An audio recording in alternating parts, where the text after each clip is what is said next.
listeners, friends, fellow webheads, true believers. Welcome to the Spider-Man 77 Fan Show podcast. My name is John Burgman, and I have the honor of hosting this particular episode. I'm a journalist by trade, sports writer most often, but like all of you, the Spider-Man live-action series from the 1970s holds a really special place in my memory. In fact, I can say there was probably no VHS tape that I watched more as a kid than the Chinese Web feature-length movie from the Spider-Man series. I even remember buying the tape. It was the CBS Fox video version, which is actually super rare now, so I wish I still had mine. It's the version that has the black background, and there's some white webs on it, and Spider-Man's pictured there holding his hands up near his face. Anyway, I bought a used copy. The VHS tape was so tattered that it was actually being sold in a discount bin at a video store. But I purchased it, I took it home, and thus began my lifelong fandom of the whole Spider-Man TV series. But back to today's podcast episode.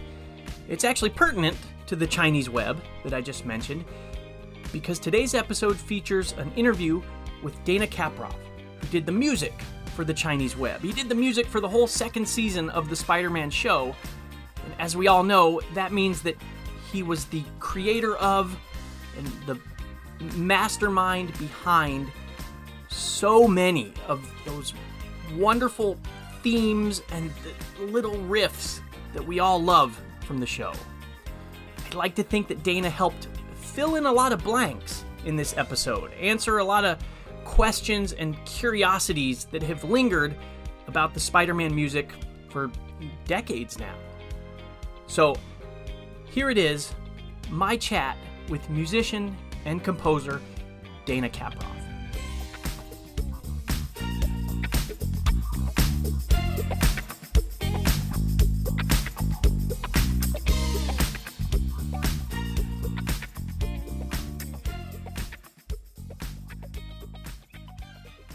Dana, thank you so much for taking some time to chat today. I am thrilled to talk to you because in preparation for this conversation, it occurred to me that I think so many fans of this Spider-Man 1970s series would agree that the music is one of the most iconic aspects of the series. And yet, as much as cast and crew have done interviews over the years, there's been some podcast stuff, there's been some YouTube stuff and magazine articles, information about the music has been few and far between, to say the least, if not almost non-existent. So I'm honored to chat with you, and I'm looking forward to getting a more comprehensive story or backstory to the music and the creation of the music. Well, great, John. It's been a closely held secret for many years, but it took you to come and uncover it, and now the truth will be out there. So go ahead. Well, to use the comic book parlance, let's start with your origin story. Sure.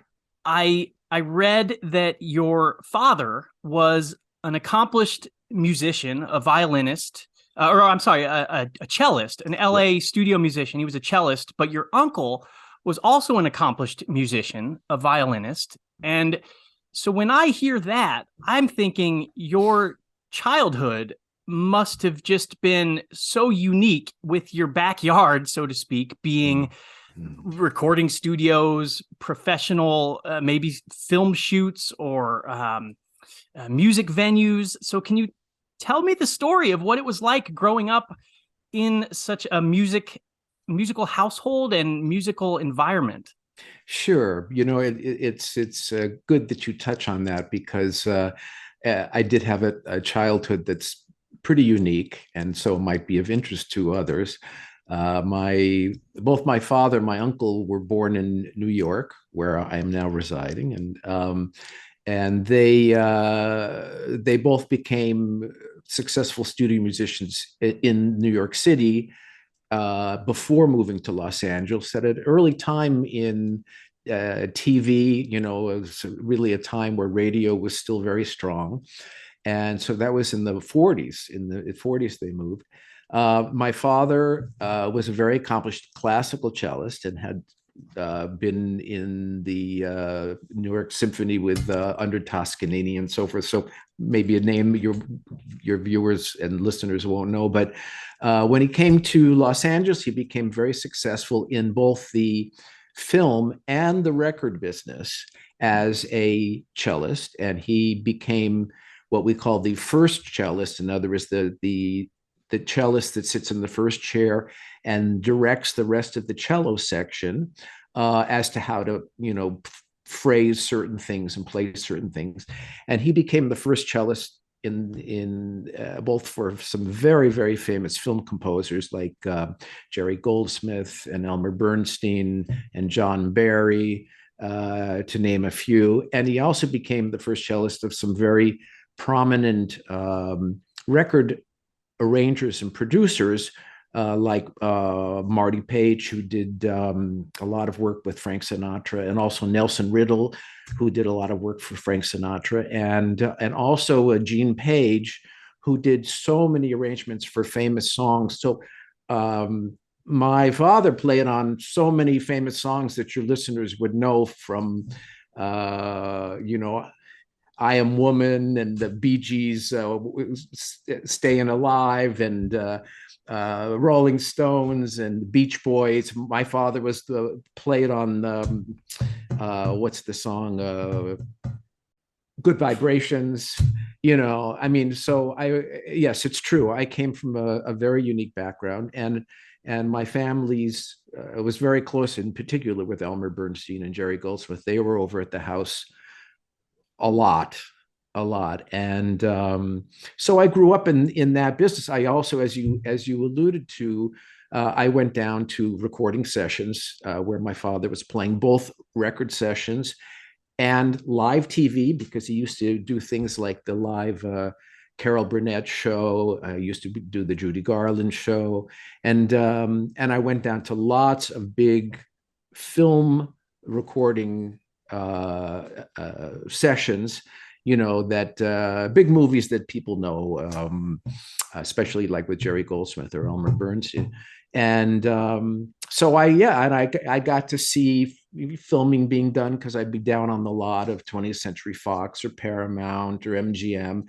And it was exciting. It was an exciting way to grow up. And of course, I'm sure it was influential to me. And my uncle, not only was a very successful violinist, but at some point after moving to LA in his career, he became what we call a contractor, which is also in some areas called a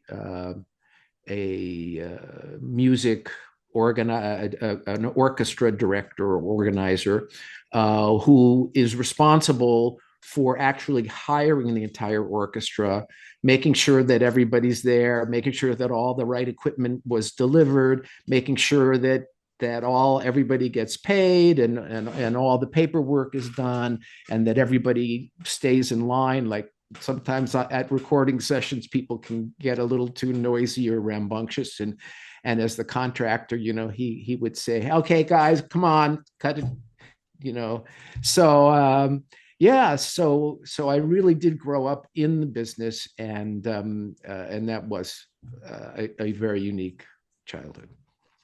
And how did this dovetail with your own playing of instruments? What instruments instrument were you drawn to first, and how did that develop? Sure. Well, around eight years old, I started learning to play the piano, and it was interesting that right away, like I asked my parents to get me some blank music paper, and I started notating ideas of my own, so I guess I just had the calling, you might say. And so ever since then, I was always writing things,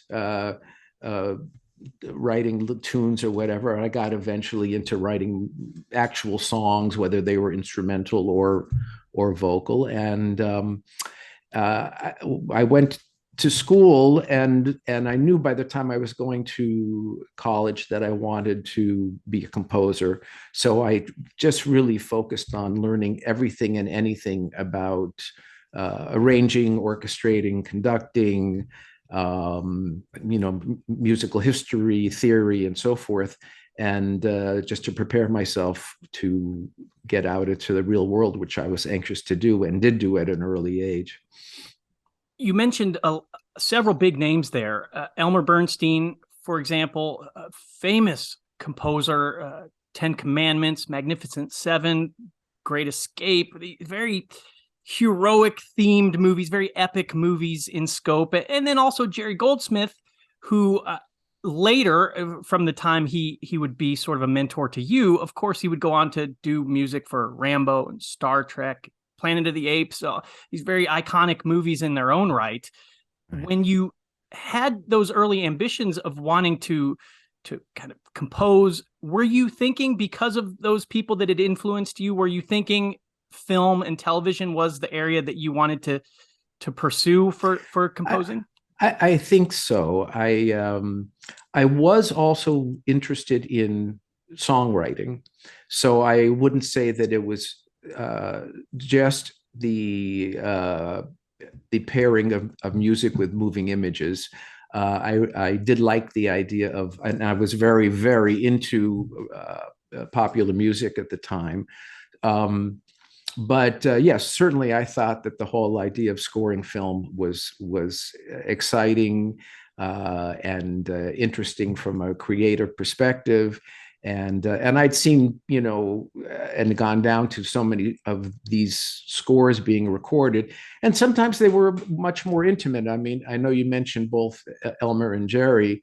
Elmer's score To Kill a Mockingbird was a very quiet and intimate, beautiful score, one of the most beautiful that he wrote. And Jerry did things like that too, including the infamous score to the Polanski movie, Faye Dunaway, about the Mulholland Water. Oh, Chinatown.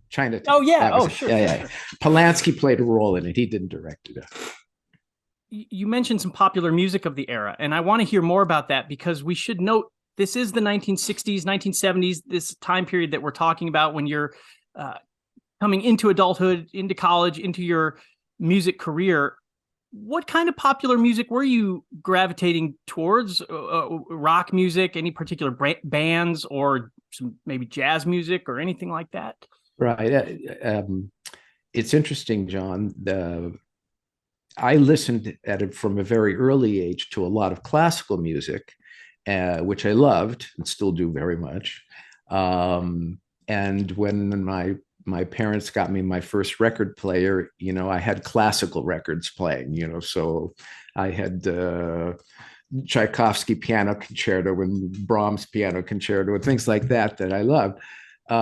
And then somewhere around maybe 12, 13, somewhere there, the Beatles managed,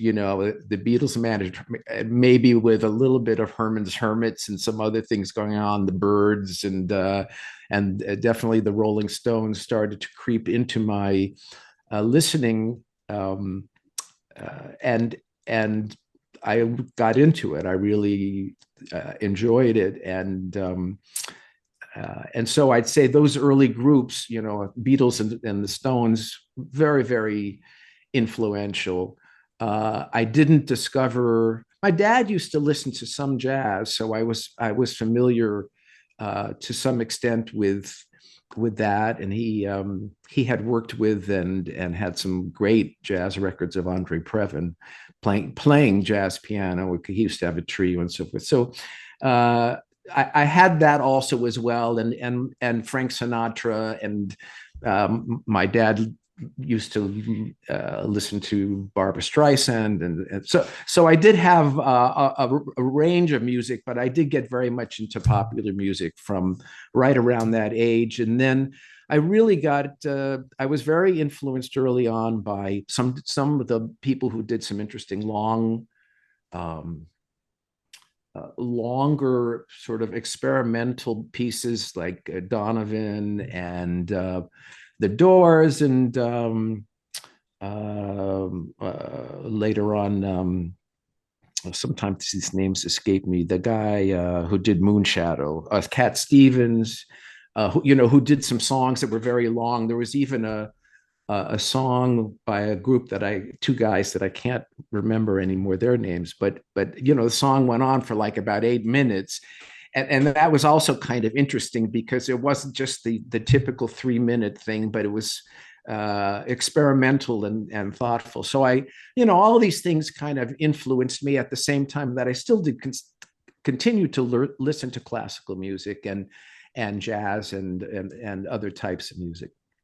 I think this is all actually a pretty good segue into your work on the Spider-Man series for a couple of reasons. First of all, the music that you did for that show is contemporary in the sense that you were incorporating elements from rock and roll and stuff like that. And also, though, you were quite young when you started working on the Spider-Man series. Especially considering what a significant role it was on the CBS network and whatnot. You were in your earlier mid-20s, I believe, when you came on for the second season, which was in 1978. So tell me that story. How did your involvement in the series come about? What's that origin story? Yeah.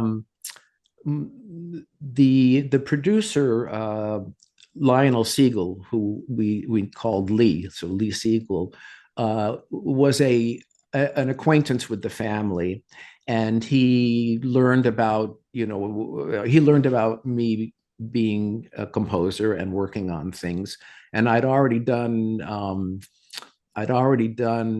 some things actually for NBC. I worked on a miniseries called Captains and Kings, and I'd done my own miniseries that was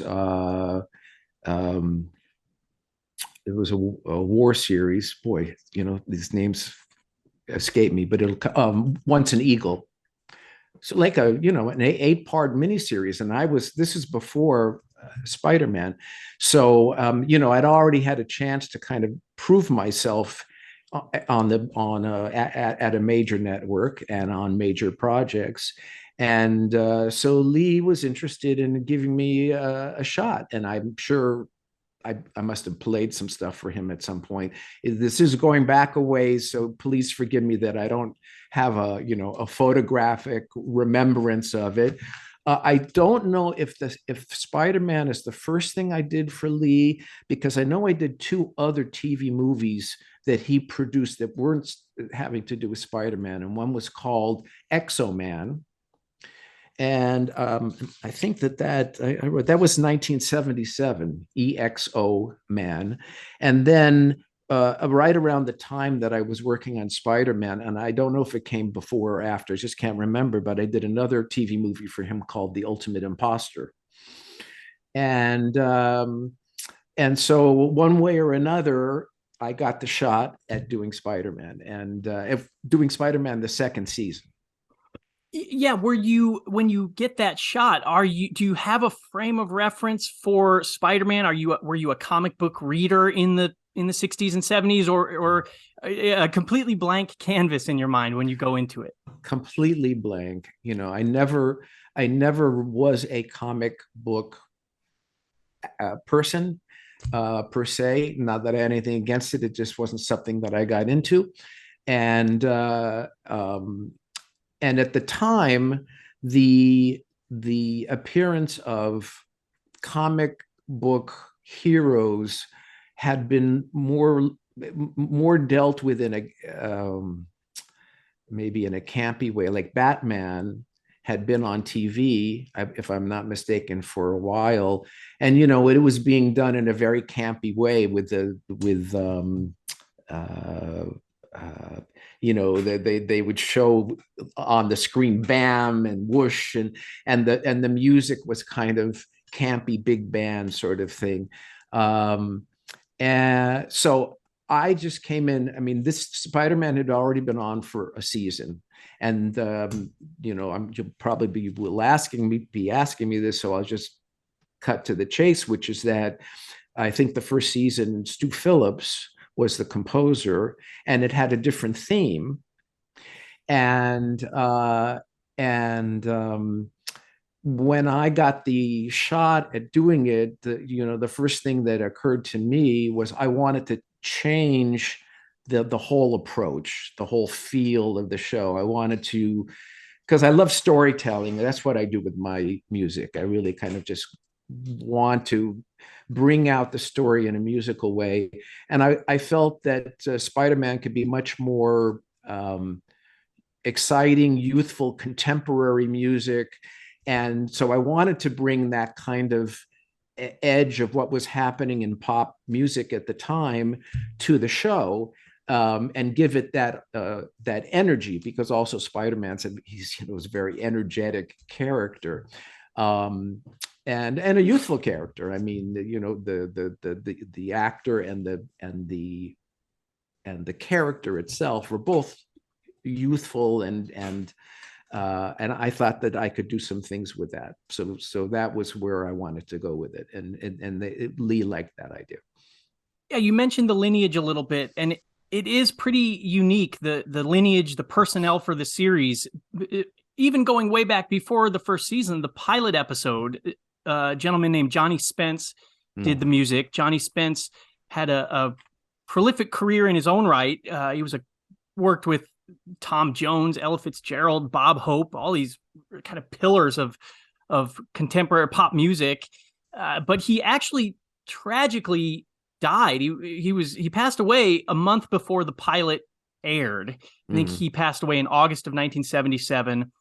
The pilot airs in September. Now, obviously, the pilot had been shot way before that. But then, so Johnny Spence did the music for the pilot. Then Stu Phillips comes in for the first season, and then you come in for the second season.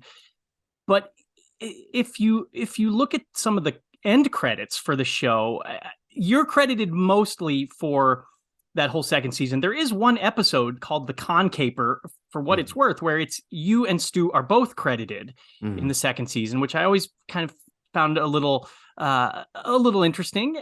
So can you talk a little bit about Stu's exit? Do you know why he exited, and was there collaboration in his exit with you, or was it just kind of no interaction really to speak of between you and Stu?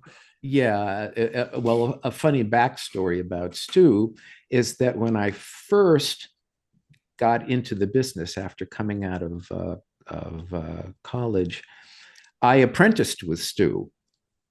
I actually apprenticed with Stu. He gave me my very first shot at doing some arranging and a little bit of ghostwriting.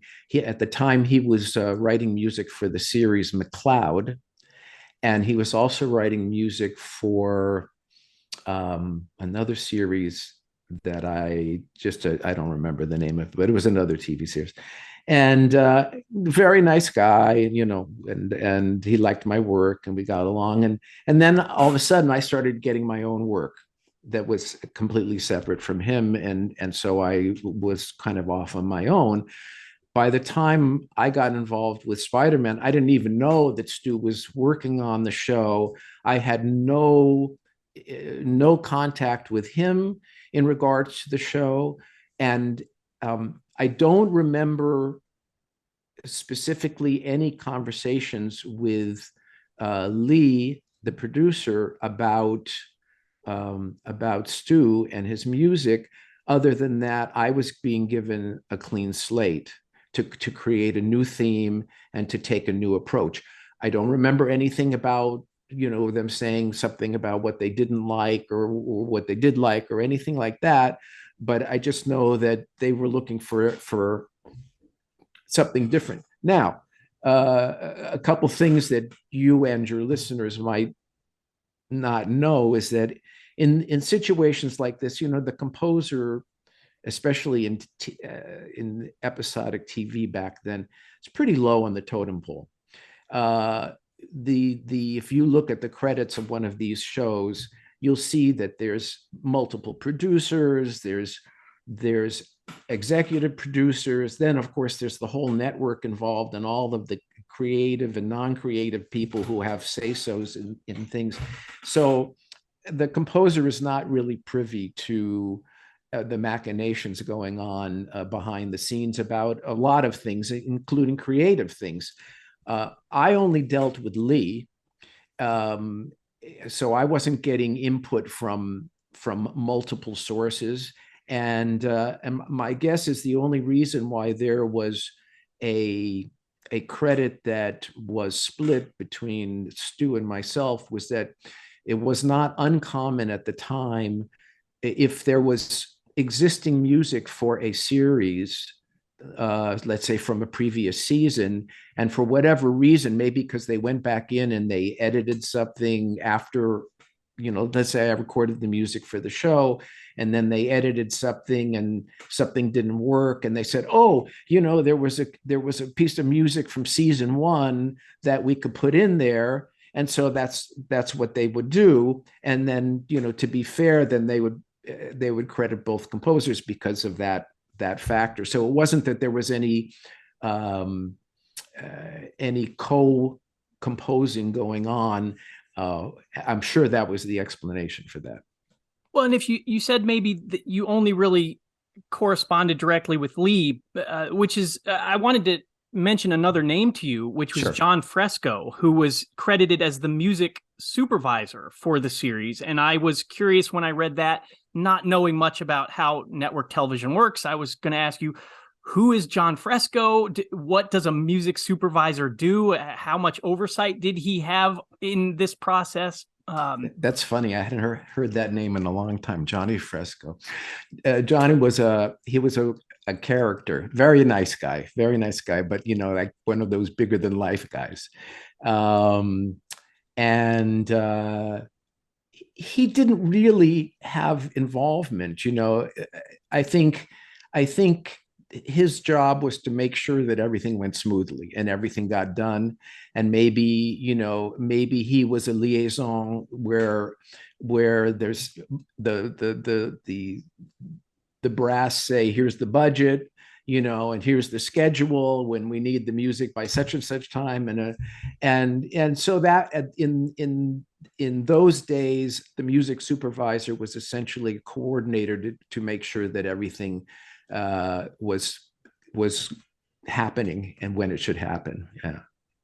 Let's dive more into the recording process, because I am all ears to hear how it even works. I mean, did you get film canisters, for like certain scenes, and then you're doing the music, or did you get full episodes that did not have music?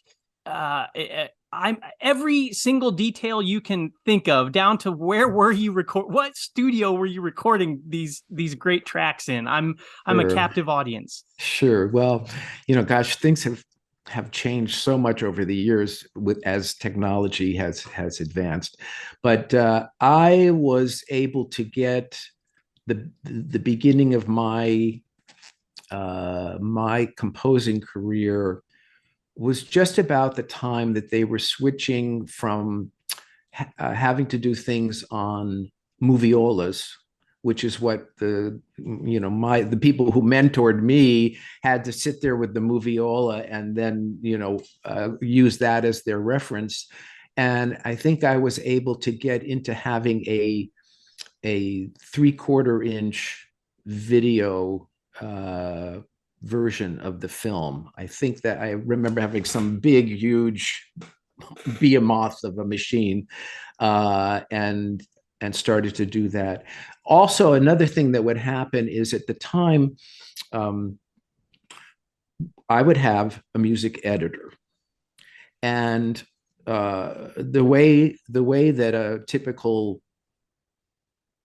episode would be approached is that there'd be what was called a spotting session. So I would get a time and date to come to the studio, and the episode that now was ready for music, I would come in, and the music editor would come in, along with producer, maybe director, maybe somebody else, whatever.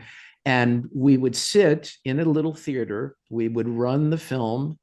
and we would discuss in great specific detail where each cue would go, where the cue would begin in exact detail, like when Peter Parker looks to the right, the cue begins. And then the cue will continue until we cut to the interior of the bank, a minute and 37 seconds later. The music editor would then take the film and give me, they would write out and then have it typed out, exact detail to the 10th of a second, every single cut and significant action that took place in that period of time from when the cue began to when the cue ended. So I could be looking at these sheets of paper knowing that at 53.2 seconds, the guy pulls his gun out, and at 1 minute and 3.5 seconds, we cut to the plane overhead. That allowed me then to look for, even without the film, it allowed me to identify spots that I felt were important to address musically in terms of storytelling. Do I want to change the mood here? Do I want to accent something? Do I want to introduce a new musical flavor, a new instrument, whatever? Does the pace change? Is tension building, or did the tension was the tension released, and we want to give the audience a feeling that now things have quieted down? All these different kinds of things that you do as a composer to tell the story from a musical perspective. So that's how I would work. In terms of going from that point to, I would write out the music. In those days, I would write out the music on music paper, big score paper for an orchestra. So every instrument would have its own line of notes, and I would determine ahead of time what the instrumentation was that I would want to use. Now, because there was always a specific budget for each show, then I would know, and I would work in conjunction with both the music supervisor and the contractor. I mentioned earlier in our conversation about my uncle Nathan being a contractor. I was not able to use him for these shows because these shows were being done at I think they were being done at MGM or at Universal. I can't remember, but they had their own contractor. Many times, some of the studios had their own in-house contractor, but the contractor would work with me to make sure that the instruments that I wanted fit in with the budget. So, like, I couldn't say, well, gee, I want to have 50 musicians. Well, you only have the budget for 18. So, and some musicians, believe it or not, are more expensive than others because let's say each violinist is a certain amount. The musicians union has a scale that they use, but let's say a percussionist or a guitarist might be more expensive per hour because they play additional instruments or whatever. There's that even like what we call in the woodwind section, the word doublers. So let's say somebody who can come in and play different saxophones, an alto saxophone, a tenor saxophone, also play clarinet, also play flute. Each time that musician picks up one of those different instruments, it's called a double, and it's reflected in what they get paid. In other words, they don't just get paid the same amount if they only play one instrument or multiple. They get paid more because each time they play another instrument, they get something extra. Anyway, so long story short, that is how I would come up with a budget. I would determine what's the sound I wanted for that show. Did I want a lot of strings? Did I want a lot of brass? Did I want a lot of percussion? Did I want a rhythm section with drums and bass and one or multiple guitars and so forth? Then I would have a hand in making sure that I got the specific musicians that I felt had the kind of sound and feel that I liked. So I sort of developed a group of musicians that I would ask for first. Sometimes they weren't available. And the contractor would also be useful in helping me select alternatives, as the case may be. Then we would move towards a specific date for recording.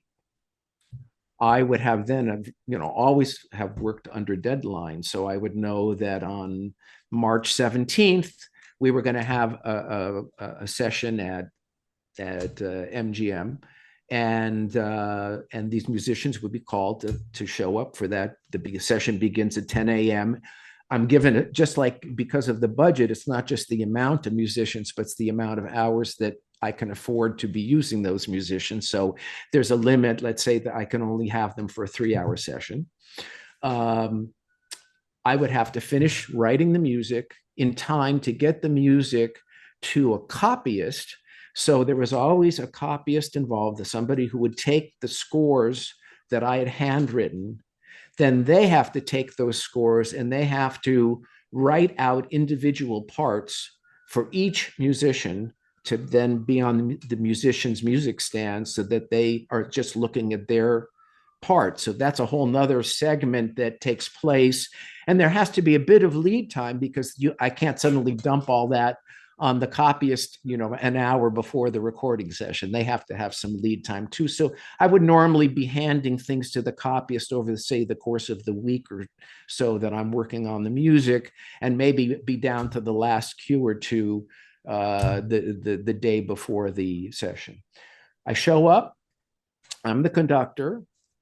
There's always an engineer involved who's from the studio. And we had great recording engineers at the time. Some of them were very, very famous.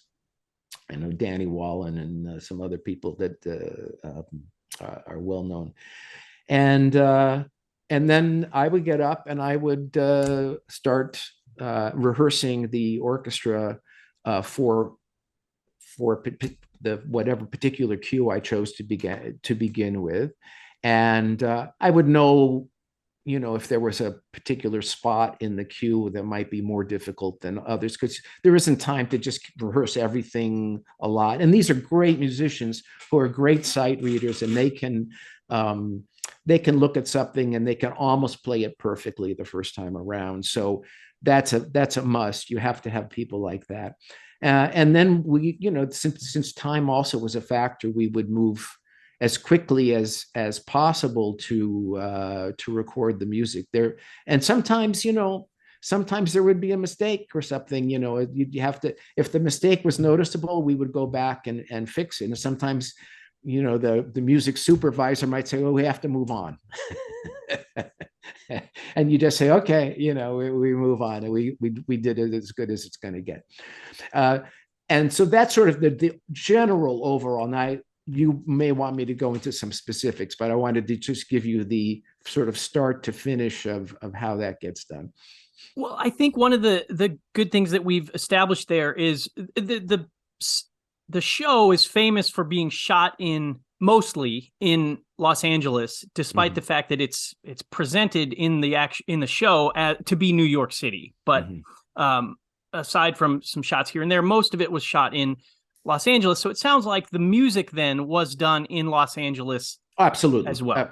I lived in Los Angeles almost all my life. And so, yes, it was all totally Hollywood.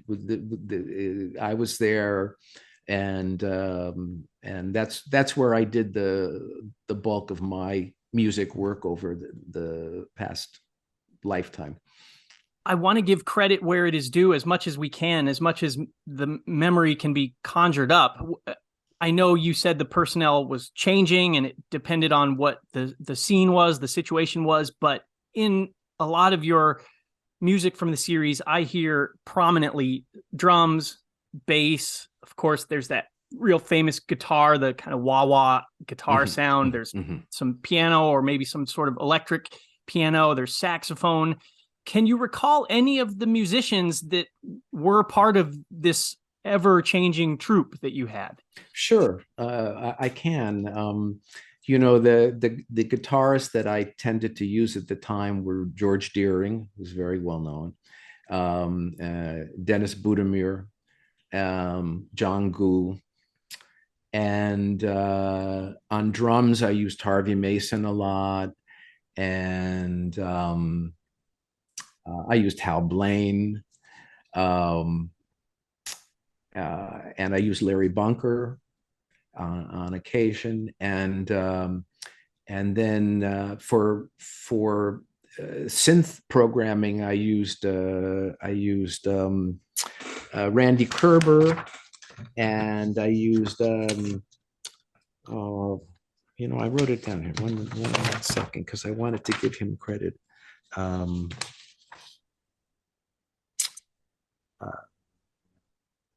Michael Boddicker, very well known. These are guys who did a huge amount of record work, and the sax solos were Joel Peskin, including on the main title.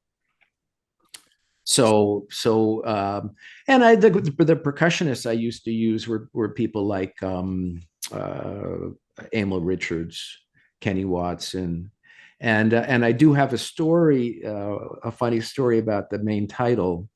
I was looking to do something very hip and contemporary, and kind of I was influenced by the music of the time. And in fact, some TV themes had been turned into kind of pop dance music things. Beretta's theme at the time was influential, and the theme to SWAT was a big hit, and this was also the time, of He's the Greatest Dancer, Le Freak, I'm Every Woman, Donna Summer's Last Dance, the Staying Alive stuff. So all of that was floating in my mind as I conjured up the main title. But one of the funny things that I chose to do was, because the main character, Peter Parker, is a photographer. I had the percussionist. I got a old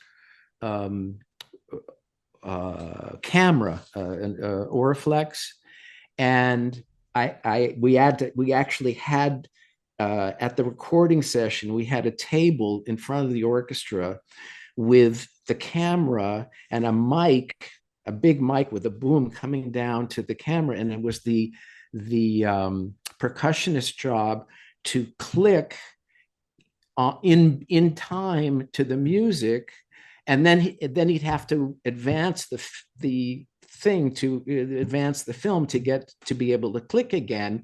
And that's actually the sound. There is a sound that you hear in the main title that is a real camera click. So that is such a cool anecdote. I hope that everybody that hears this goes back and can listen to that and try to detect the click. That's clever. Yeah, it is there. It is there. So something I threw in. Yeah. I'm glad you mentioned Joel Peskin on saxophone, because as a side note here, you released a self-titled album just a couple years before Spider-Man. Your album came out in 1976. A couple years later, you're doing the second season for Spider-Man. And I do hear a lot of similarities in the instrumentation, in the styles of some of the songs that are on your album, and then the music you did for Spider-Man. And it's great that people can find a lot of the songs from your album on YouTube if they want to go listen. Brownstones, Snowdrift, Sandcastle, Piranha. These are some titles of songs that people can find on YouTube. So I was wondering if making that album influenced your Spider-Man music at all. The funk sound, I guess. I'm not much of a musician, so you'll have to forgive the Sure. layperson terminology there, but I do hear those similarities. And so it's noteworthy then that you mentioned Joel Peskin played on your album. He was Sure. the saxophonist, and then he also was playing the saxophone on some of the Spider-Man music. So there is that crossover there, maybe. Yeah, there is some crossover.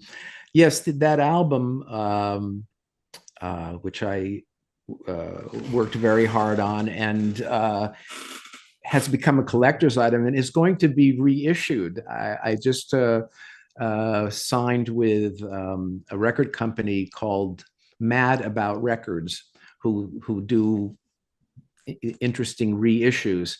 And so it is going to get reissued in LP form. So people, if they want, can be on the lookout for that. I think the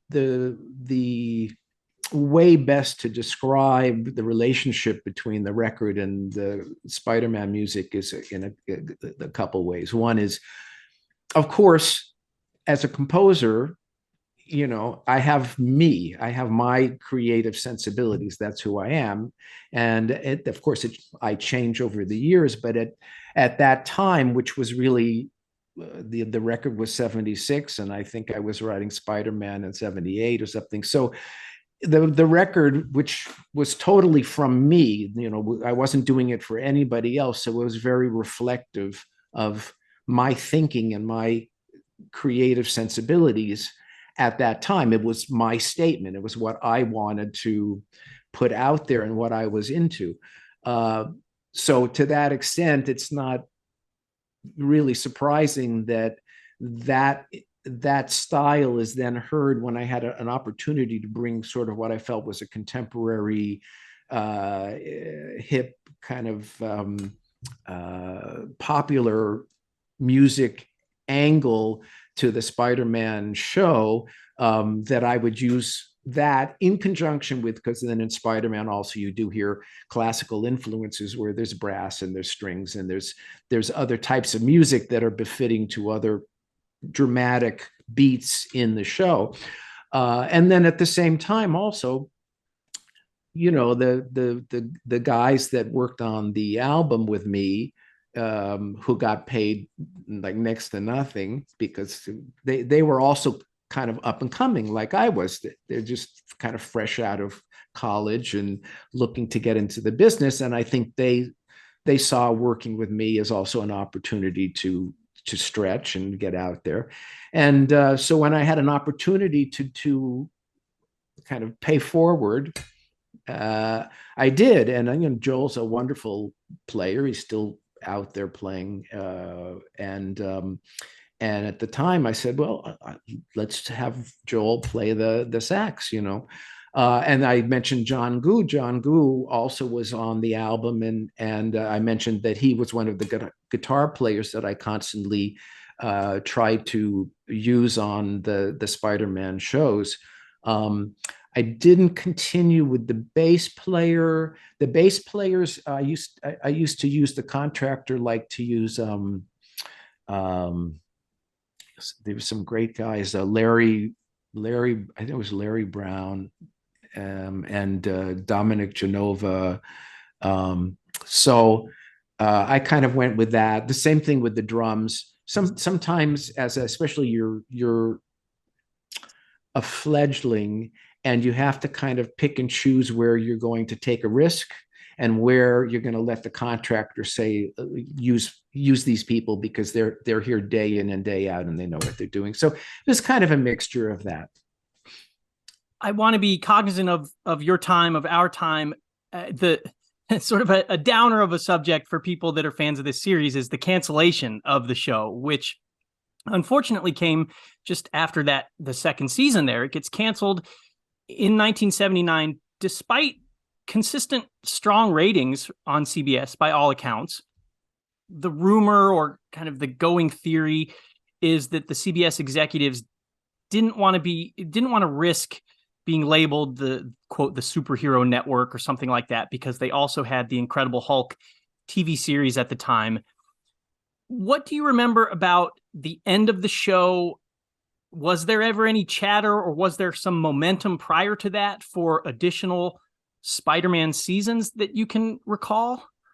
Yeah, in prepping for this interview, that was really the first I read about what you just explained about the perhaps the behind the scenes thinking of the network and so forth.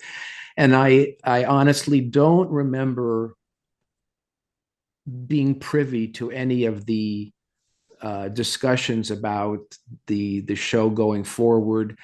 I probably was just informed that there wasn't going to be another season. I'm sure I wasn't overjoyed about it because it was a lucrative, job for me, and I enjoyed it creatively. It was a fun show to be working on.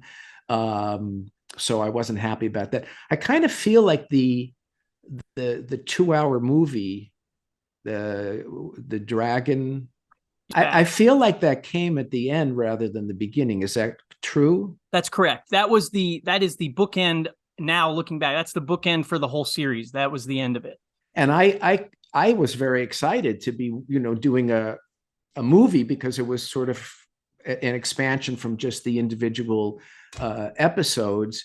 And maybe I felt like, oh, that was going to propel excitement about the show, and maybe even the producers felt likewise. But the network made decisions that I didn't know about the reasoning behind, and I didn't even have subsequent discussions with the producer where he told me much of anything that I remember other than that it just wasn't going to happen. Then I went on to do other work with him. I think in the show's ending, one of the biggest tragedies for fans, enduring tragedies, is that there was never any high quality soundtrack of the Spider-Man series. There was never an 8-track or a cassette tape, never a CD. Even nowadays, there's no digital release officially of the music. Now, before we chatted here, you and I were corresponding on email a little bit about this. Unfortunately, it sounds like you do not have in your possession any of the master tapes of the Spider-Man music. Do fans have any glimmer of hope of ever seeing some high quality audio released? Do you have any idea who or where those master tapes might be? Well, here's the way it worked, and I don't think this is going to be a hopeful discussion, but it'll be a frank discussion. In the world of episodic TV, the composers were not given. Not only were we not given masters, we were not even necessarily given copies of the music. Sometimes we were, and if they were reel to reel, and they were not at the speed of the professional recordings. They were like at a slower speed and a much lesser high fidelity quality. So whatever I might have gotten was in not something that would sound very good. Another factor is that composers don't own the music that they record for these shows. The studio does. The studio owns music. The studio owns the masters. So there's no way the composer gets anywhere near the masters. Do the masters exist someplace? They very well probably do in some vault in Los Angeles somewhere, because I don't know that they would have a desire to destroy them, to make room. But you never know. But I would have no access to that. And I know from other shows that I've done where people have looked for scores in similar situations, it's a needle in a haystack situation, because the studios have gone through so many changes of ownership and even the name of the studio, and so to try and find things buried in recording vaults in places is very difficult. There needs to be a fiduciary incentive. If somebody said, "Oh, we're going to give you $100,000 for the masters for Spider-Man," somebody would go go look for it. But because fans say, hey, we'd really like to hear it, I don't know. Let the GoFundMe for $100,000 from fans begin. But it wouldn't right go here. to me anyway. You'd have to contact the studio that owns the show, and they would be the ones who would then own the masters, and then they would be the ones to be looking for it. I think related to the fact that there hasn't been an official release, it makes official licensing difficult, if not impossible, if people want to use your music for sampling and stuff like that. And to that point, I know there is, and there has been, unauthorized use of your Spider-Man music, unauthorized sampling. It's been used in a number of songs and whatnot. What is your reaction to that? And I suppose maybe more productively, if fans hear that, I mean, fans want you to get the credit and the compensation that you deserve for creating it. What can fans do if we come across unauthorized use or something like that? Well, that's a nice thing to bring up, John. I appreciate that. Has the music been used in anything that's been really, popular? Or are they more kind of like sort of off the wall things? Yeah, I mean, I would think it would be more off the wall, but nowadays with YouTube, it's kind of like everything can be equally as accessible, right? Yeah, so yeah. Just because it hasn't had a mainstream release or something, I think there's still people that have probably been hearing unauthorized snippets. So the way that works is, unfortunately, that as I alluded to earlier, I don't own the music. The studio owns the music. So whatever unauthorized use of the music is taking place, that would be up to the studio to claim a copyright infringement. I can't claim a copyright infringement because I don't own the music. So I have no business, I have no standing, as a court would say, to claim injury. The only way that I could be gaining from, even though it's unauthorized, I could be gaining from the use of the music is through the PROs, which are the performance rights organizations. Now I'm with ASCAP. And if, let's say, hypothetically, that Rihanna, releases a tune and it's got a bit of Spider-Man music in it of mine, well, then every time it's played, there should be a little bit of royalty coming to me as one of the co-authors of the song. And if I wasn't listed as a co-author, I should be. And that's where I would have legal standing to say, I wrote that music and it's included in something else. It's no different than, because there's been a lot of sampling in a lot of types of music, especially in the hip hop and rap fields. And that became a big to-do early on in those genres where somebody would use a sample of something else as part of their song. And there was a big to-do about, you can't do that unless you also put down that they co-wrote it because their music's in it and they have to be credited and so forth. So to that extent, possibly I could gain something, but unless it's in something that's really getting a lot of play, it wouldn't be very valuable use of my time to be looking after. But I appreciate you asking the question, and I would love for fans to try and get me credit wherever they feel credit is due.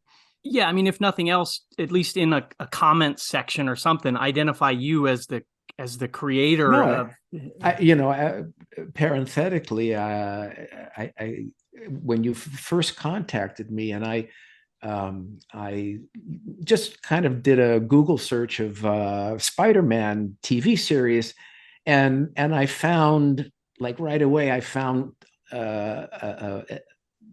something on YouTube, and it's giving some other guy, this guy Richard something, it's like he wrote the theme. And I'm like, no, he didn't write the theme. He had nothing to do with the theme. He was involved in the show in some peripheral way, as doing set design or something. And it really did, piss me off. But I didn't take action because I just got so many things going on. So, and I felt like even with YouTube, I didn't know that whether I would really have standing. In YouTube, you're allowed to to place a complaint if you feel that you have a copyright that's being infringed upon. But since I don't own the publishing, and I don't own the masters, I it looked like I wasn't really in a position to say to YouTube, well, that's my music. Yeah, I wrote it, and he's saying that he wrote it, but I don't think that YouTube would stop him displaying that. The people who would have a better chance is the studio that owns the TV series. On a much more positive note, and Sure. continuing the discussion to nowadays, I think what's been really exciting is to see a new generation of people introduced to the series, maybe through the Marvel, the Disney stuff, and then they kind of go down the rabbit hole of the history of Spider-Man and superhero film and television. And there is such a vibrant fandom culture with meetups, conventions, stuff like Comic-Con. Some other people associated with the Spider-Man series, actors and whatnot, have done convention appearances, Comic-Con appearances. Have you ever done something like that, or thought about done? I mean, I'm thinking there is nothing that would make me more excited than seeing you at a Comic-Con or something do, let's say, like a live rendition of some of these greatest hit themes from the Spider-Man series that you created. That would just be such a real exciting thing for fans. Well, maybe you've just delineated a new revenue stream for me. I don't know. No, I haven't. I hadn't really thought about it and considered it. There have been some other shows that I did the music for that I also have had a fan base for, and gotten similar kinds of found myself in similar kinds of situations about being interviewed and so forth.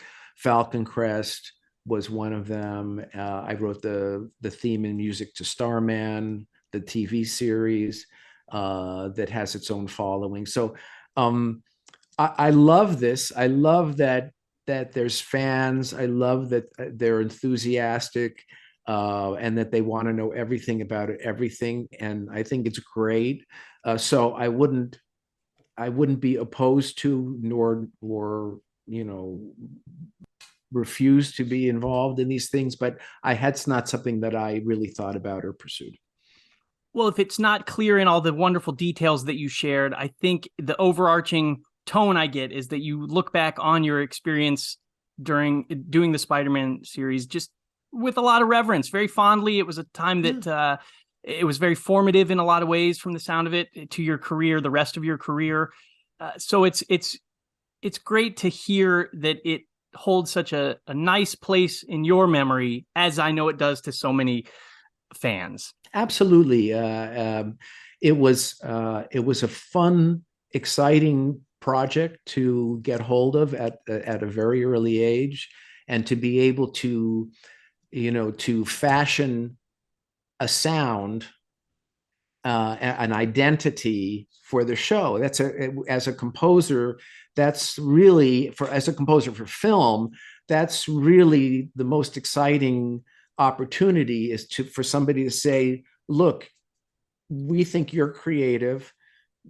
We want a new sound for this. Go for it, and so yeah, I look back on it very fondly, having had that opportunity to not only write the theme, but come up with also certain types of motifs, like the guitar wah wah thing. And so yeah, I mean, that was great. And then when I did the 2-hour Chinese web thing, I was able to, I wanted to very thoughtfully bring in sort of a Chinese sound, but not do it in an obvious and cliche kind of way, in a very tasteful and thoughtful way. So these were great challenges for me at that moment in time. And I got to work with some of the best musicians in Hollywood, in the best recording studios and so forth. So it was a great time, and it was formative. I got to try out things that I learned from, and I'm so glad that people are so enthusiastic about it, even so many years later. So I'm glad that you're going to get to share this with avid fans.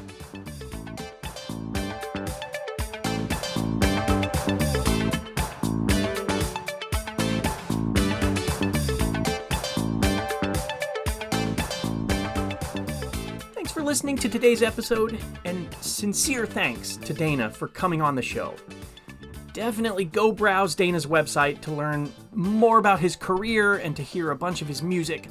That's www.danakaproffmusic.com. And in terms of the Spider-Man 77 fan site, if you have somehow stumbled upon this podcast and have not checked out the main website, it's at www.spiderman77.com. There's also a YouTube channel. There's a Facebook page titled The Amazing Spider-Man TV Series Fan Site. And finally, be sure to give a follow on Instagram at Spidey TV Series. And we'll be back again soon for another episode.